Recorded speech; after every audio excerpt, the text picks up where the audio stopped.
Good afternoon, everyone. My name is Jumoke Ainlirias, gentleman said. I want to thank Uncle John for inviting me to come and speak about this issue. The title of the presentation, basically it's a presentation, but it's also going to be a lot of group activities, so do get ready to speak in groups and to discuss further different things. So the title is Challenges and Issues You Face and How to Support Them. So just to give you a bit of background, I've told you my name. I'm a social worker by profession. I've been working with children and families for about just over 10 years. I've worked in the child protection world of social care, and I currently work as with young offenders in the prison setting with teenage boys aged 15 to 18-year-olds. So that's my background in terms of working with young people and families as well. So the aim and objectives, we're going to look at what a teenager is. We're going to highlight and create the aim is I'm going to highlight and create awareness on some of the issues and challenges that young people are facing in today's society.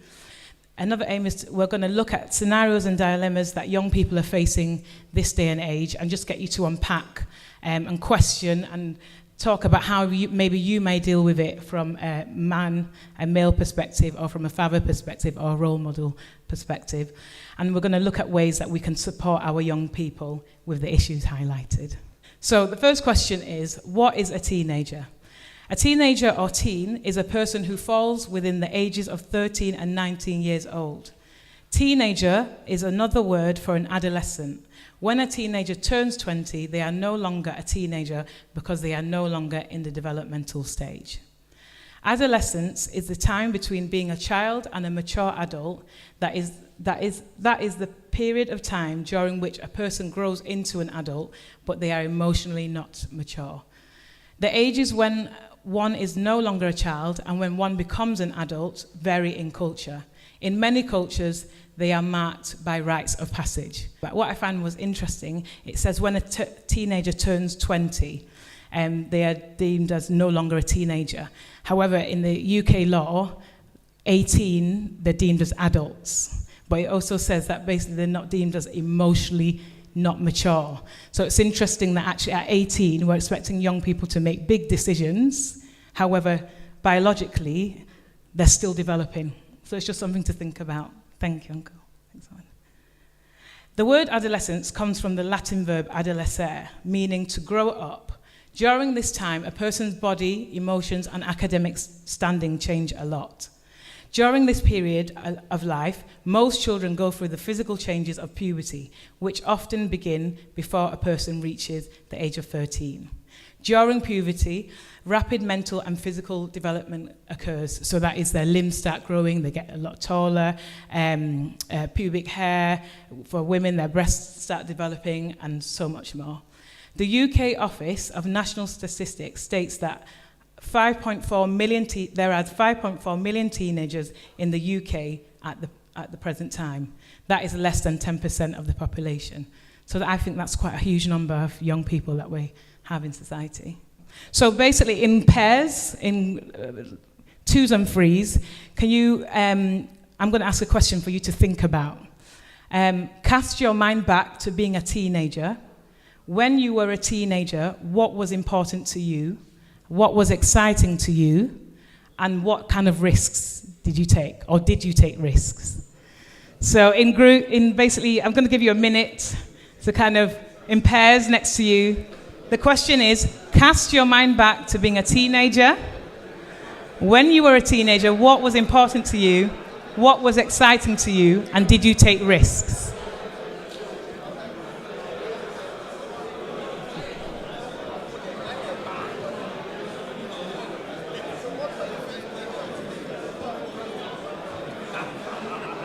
In your groups, can you also ask the question, what do you think are the issues and challenges young people are dealing with today? So what do you think are the issues and challenges that young people are dealing with today?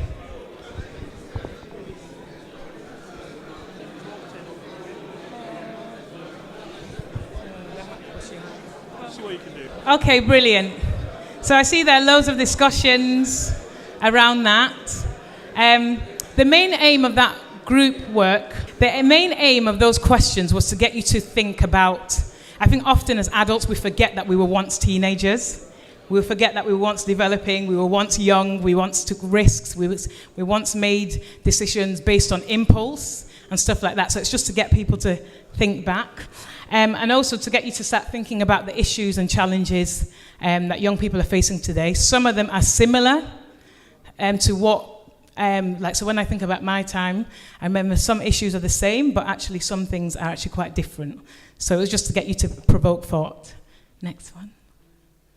So, young people, while the teenage adolescent stage stays the same from generation to generation, as it is a natural biological change, it is fair to say that certain pressures and issues have changed for young people due to things like advancements in technology and social norms constantly shifting throughout the years.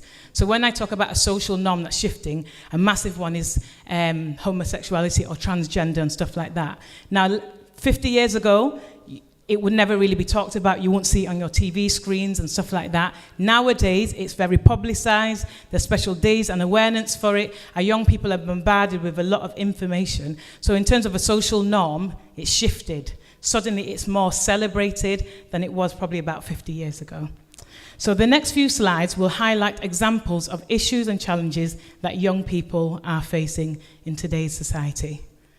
The next few slides, I'm basically going to talk about different things, but what I would encourage you to do is to understand that these are real issues, things that if you've got teenagers or working with young people, they are actively being bombarded with all the time, and to come with a mindset of openness and so that your knowledge will be expanded. So the first issue is substance misuse, drugs and alcohol. Examples of drugs commonly used by teenagers are alcohol, cannabis, and tobacco. You might hear cannabis being deemed, as young people say, weed, and stuff like that. Use of Class A drugs, such as heroin and cocaine, is very uncommon, but it's still used. Teen drug abuse can have long-term cognitive and behavioral effects since the teenage brain is still developing. The majority of adults with an addiction first experimented with drugs before they were 21. It is important to know that there is a distinct difference between drug abuse and addiction. Often people think that they're exactly the same thing, but there's actually a difference. Many teens experiment with drugs, but they're not addicted. Common reasons why teens abuse drugs include things such as curiosity, peer pressure, stress, emotional struggles, and the desire to escape. An advice I'd say is, where possible, parents shouldn't overreact if their teen opens up about using drugs. Overreacting or lashing out can prevent a teen from opening up about their experiences. Getting teens to talk is important to determine if their drug use is a one-time thing or becoming a big problem. Parents should explain how they care about their children and their children's futures. Teens who feel supported and loved are also more likely to stop experimenting with drugs and seek help if they have an addiction. So all that is encouraging is an attitude of just listening. I think the natural response is to just panic. You know, if a child says something that just seems you've never raised them in that way, why they're talking in that way. But the reality is life out there, outside your homes, is talking constantly at them about those issues. So it's remaining calm. I think I've often found that if a child feels that they're loved, they can approach a subject and know that they're not condemned by talking about it, just talking about it. Next one. So mental health. It's great that in the article there's this thing about mental health, so I think it's great. Earlier this year, the NSPCC said that the number of referrals by schools in England seeking mental health treatment for pupils has risen by more than a third over the last 3 years. In a piece of research called Mental Health and Wellbeing Trends Among Children and Young People in the UK, published in the Psychological Medicine Journal, I put links in the back in terms of references so you can see it all there. The researchers analysed mental health and well-being trends among children and young people over the past 2 decades. They looked at the data from 140,830 participants aged 4 to 24 across the UK. Their findings showed that there is a six-fold increase in how many children and young people in England reported to having a long-standing mental health condition between 1995 and 2014. That means it went from 0.8% to 4.8%. And among young adults, so 16 to 24, there was an even larger increase, a tenfold increase, 0.6% to 6%. That's a massive increase. Mental health problems affect around 1 in 4 people in a given year.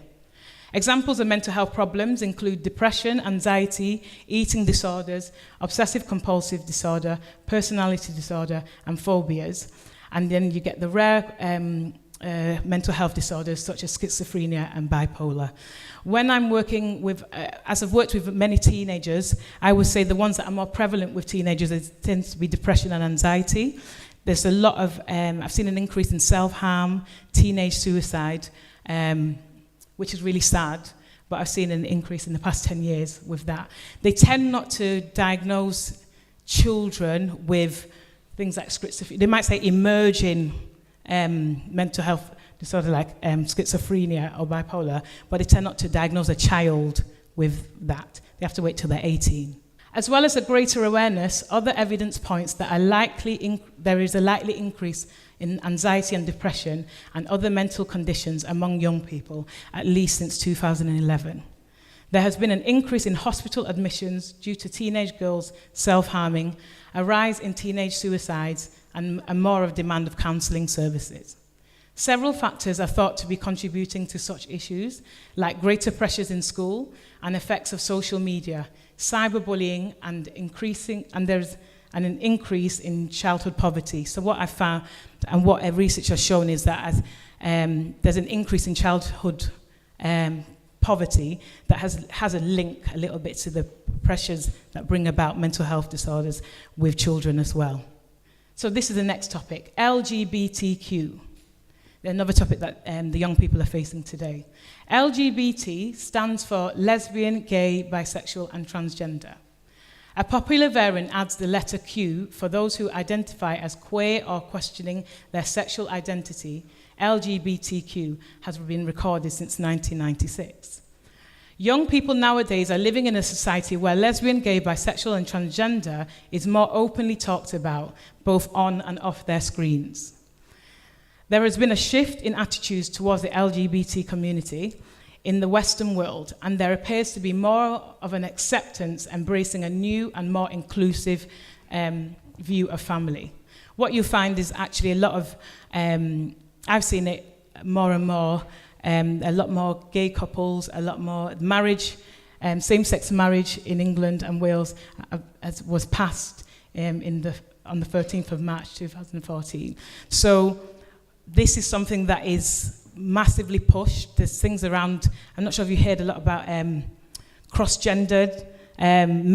Boys and girls in schools don't have to say what gender they are, and things like that. And that's something that in my time was not talked about. Never mind people who are older than me. But nowadays that is pushed and pushed and pushed.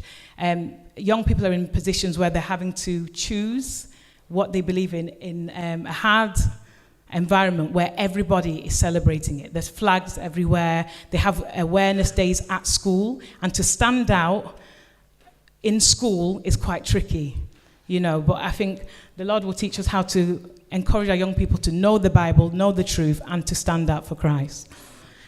So what I've said is parents should be advised to listen to their children if they ask the question. I think a lot of the time, again, people panic when the young people just ask the question. If your young people spend 30 hours a week hearing a lot of things, they're naturally going to come home and say, Daddy, what do you think about that? What are your views about that? And the questioning is not a problem. The moment you start shutting it down, they then get their research from Google, from their teachers, from people who are not rooted in Christ. So it's important that we at least encourage our young people to ask the question. Child sexual exploitation. Child sexual exploitation is a type of sexual abuse. Children in exploitative situations and relationships receive something such as gifts, money, or affection as a result of performing sexual activities or others performing sexual activities on them. Children or young people may be tricked into believing they are in a loving, consensual relationship. They might be invited to parties and given drugs and alcohol. They may also be groomed and exploited online. Grooming is when someone builds an emotional connection with a child to gain their trust for the purposes of sexual abuse, sexual exploitation, or trafficking. Children and young people can be groomed online or face-to-face by a stranger or by someone they know. For example, a family member, friend, and professional. So all this is doing is creating awareness around the issues of grooming. I always say, don't ignore, we say gut feeling, don't ignore the Holy Spirit. If not everybody, being honest, the church accepts everybody, but we still have to be mindful who you're leaving your children with. Like if you're sensing that person is not appropriate, just be mindful. Just because they're calling them auntie doesn't mean they're right. Just because they're calling them uncle doesn't mean they're right. So it's just being mindful of the risks. Because in my job, working with people who are deemed as groomers, they are very intelligent people. They know the cracks. They see quite a lot. So it's also just be open, really. Just make sure you're aware of the people who are looking after your children and stuff like that. But that's a way that they sometimes get in. Child sexual exploitation often is focused on women, but there's a rising number of boys that are linked with the exploitation. Criminal activity. So like I said, I work in prison for boys, 15 to 18-year-old. And the sad reality is that actually more and more of our boys are coming into custody. I'm seeing, more like femmes, more rotimi in prison. And, we've got to ask the question, why is this happening? What is going on? What's going on in society? The majority of young people who encounter the youth justice system are between 15 to 17-year-olds, albeit the youth justice system primarily deals with 10 to 17. The youth justice system is predominantly made up of boys, but girls enter it too. Young people from the BAME, so that's Black, Asian, minority ethnic group backgrounds, are overrepresented and account for 40% of the young people within the custodial establishments. That's a large number, and it's a sad number, but it's too large. That's a wider issue that we need to address more about perception and how people perceive black boys and black people in general. The majority of young people come from disadvantaged backgrounds, and a third of the young people are in custodial settings. A third of the young people in a custodial setting have been in the care of the local authority, which is again overrepresented. So those people that have had social care involvement and probably been removed from their parents at some stage, and a large proportion of them seem to be in the custodial sentence. Other issues that are going on in terms of criminal activity for young people is knife crime. How many of you heard a lot about knife crime? It's massive, isn't it? So there was a lot of talk about knife crime in London. What I can say from my job is that it doesn't just happen in London. People are just thinking, oh, it's panicking, London. It happens all over the UK. And we need to pray and ask God for wisdom on how we stop this. Because children are killing children for no reason, and that just needs to stop. And also what I find with knife crime is dealing with the perpetrators in a custodial setting. When you sit them on their own, you ask them, why did you do it? And they don't fully get why. They don't get it. A lot of it is peer pressure, or someone said do this, do that. But when they're dealing with the consequences of 17 years in prison at 15, that's a big issue. But they haven't thought about that when they're on the streets. So a lot of it is asking, God will help us anyway to figure it out. Sorry, if you go back one. Other issues are county lines, TWOC. So TWOC means taking without owner's consent. There's a lot of things in the news recently about young people who are stealing cars, speeding off, and then causing huge accidents. That's come up a lot more now. It stopped for a bit because it used to be deemed as petty crime, but there's a case, I think, in Sheffield where the boy stole the car, drove away, and killed 4 people. This is a 15-year-old boy 17-year-old boy. So that's happening more and more, and it's kind of something that's going to be talked about more in the media. Next one. Social media, online abuse. So social media is a big tool in today's society. For the majority, it is used as a very positive way to communicate, stay in contact with people, marketing and sharing information. However, it can also be used in a negative way. Examples of social media apps include YouTube, Facebook, Kik, Instagram, Snapchat, Twitter, Tumblr, and so much more. So those are the symbols that you'll see that are social media apps.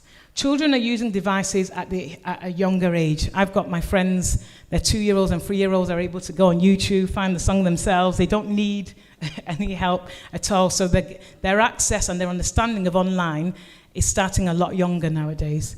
Almost everyone has access to a mobile phone that links themselves to internet. Online abuse is any type of abuse that happens on the web, whether they're through social networks, playing online games, or using mobile phones. Young people may experience cyberbullying, grooming, sexual abuse, sexual exploitation, and emotional abuse. Does everyone know what I mean by cyberbullying? So cyberbullying is basically when they're basically not being very nice to themselves online. So they might be saying some horrible things, and it's all online, basically. So maybe they put a picture on Facebook, someone will write a not a nice comment, and someone else will, and that continues and continues. That's cyberbullying. Next one. Young people can be at risk of online abuse from people they know, as well as strangers. Online abuse may be part of the abuse that is taking place in the real world, for example, bullying or grooming. Or it may be that the abuse only happens online. Young people can feel like there is no escape from online abuse.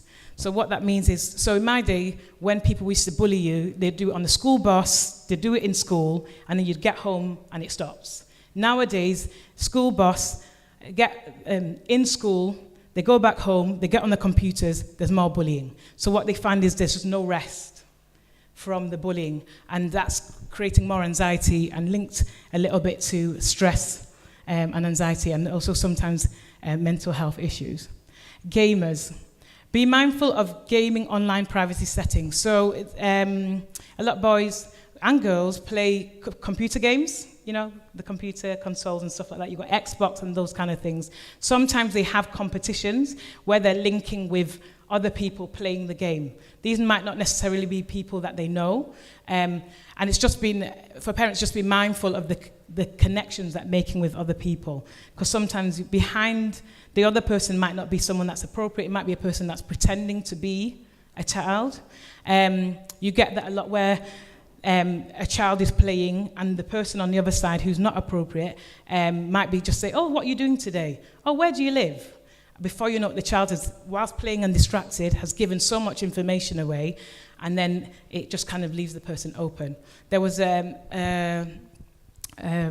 murder that happened a few years ago.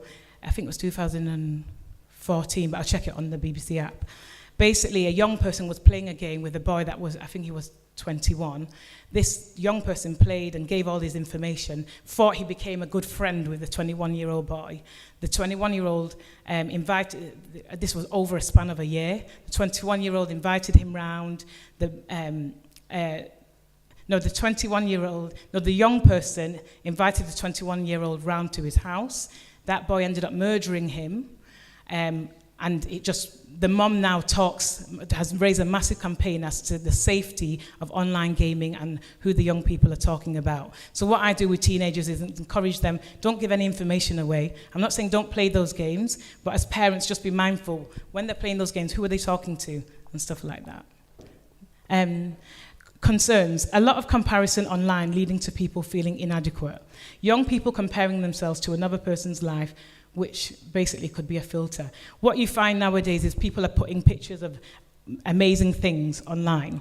And as an adult, I can say, okay, that's a great experience. We've been to a wedding, blah, blah, blah.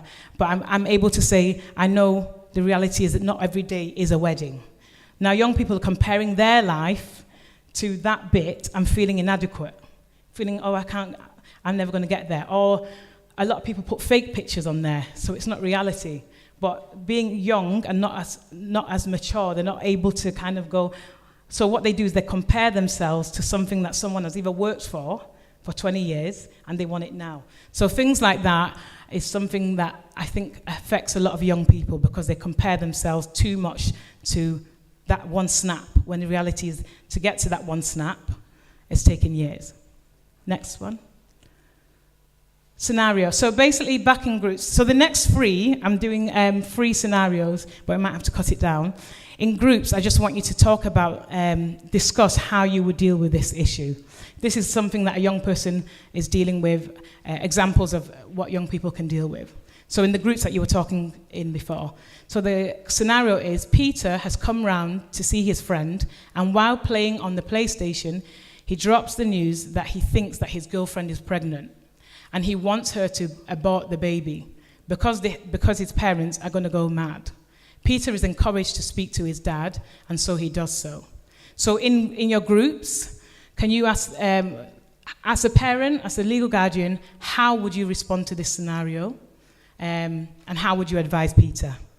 So in your groups, can you discuss that? And the aim is for you to kind of think about it, be real about it, talk honestly about it.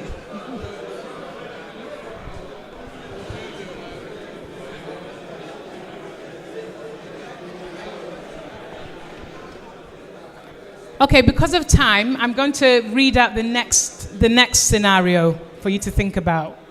So the next scenario says, you manage to find out that your son, or maybe nephew or someone that a boy that is close to you, is involved in a WhatsApp group in which he and his friends have been talking derogatory about a particular girl unknown to you. When you ask to see his phone, you notice that a member of the group has sent a picture of his girlfriend's breasts in the group. How, as a parent, legal guardian, or mentor, would you respond to this scenario? So in your groups, again, talk about how do you think you might be to respond, and being honest about, it might be that you don't know how to respond, it might be you would get angry, and so and so.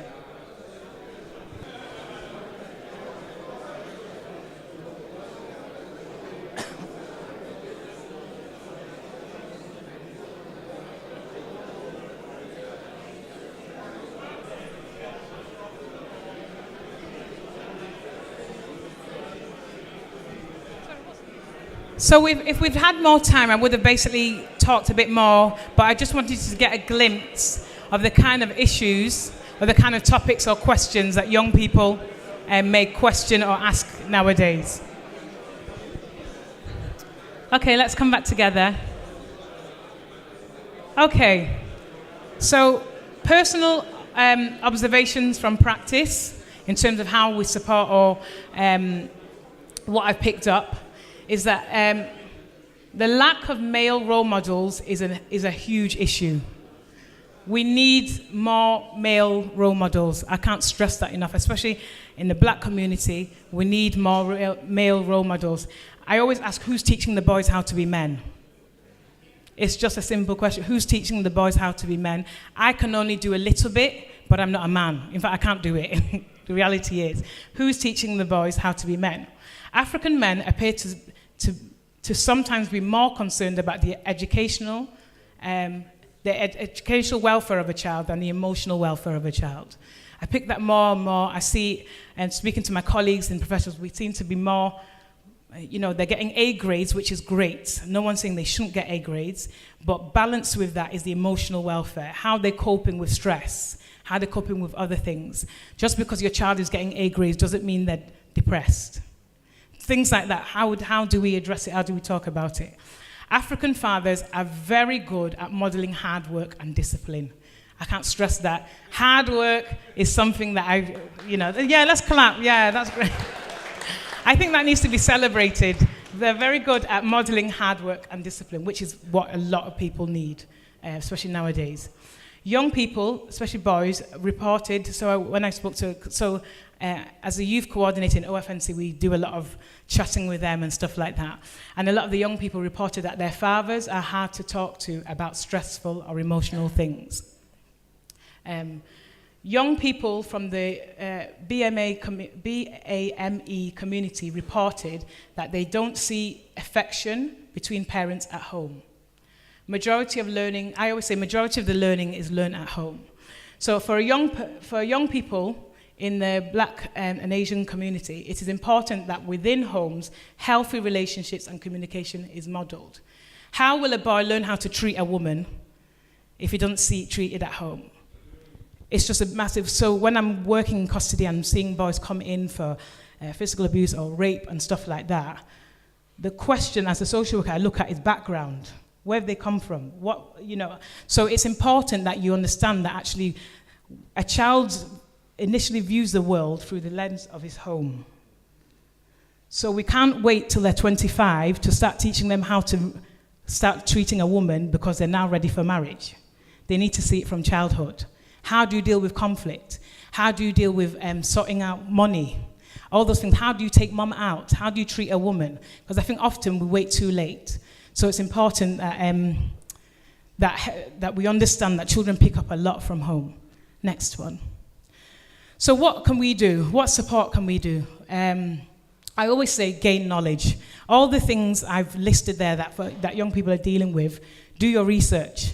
Go on the internet. NSPCC has loads of information about working with young people, speak to people, but do your research so that you know what you're talking about. If your young person says something that you don't understand, ask them, or listen to what they're doing, jot it down, and research it. It's important to know what's going on in society. Don't just ignore it. Talk to young people and be a listening ear. Be less judgmental. It's all about what we've picked up a lot is especially in the Black and Asian minority ethnic group communities, is healthy communication. What is healthy communication? Do you listen? You're not just listening in terms of like what they're saying, like looking at body language. Is my child stressed at the moment? What is going on? Healthy communication is very key. Create safe spaces. Understand the importance of the home. I always ask the question, does your child want to come home? Ask yourself the question, does my child want to come home? Children learn the most at home. They see the world through what they see at home.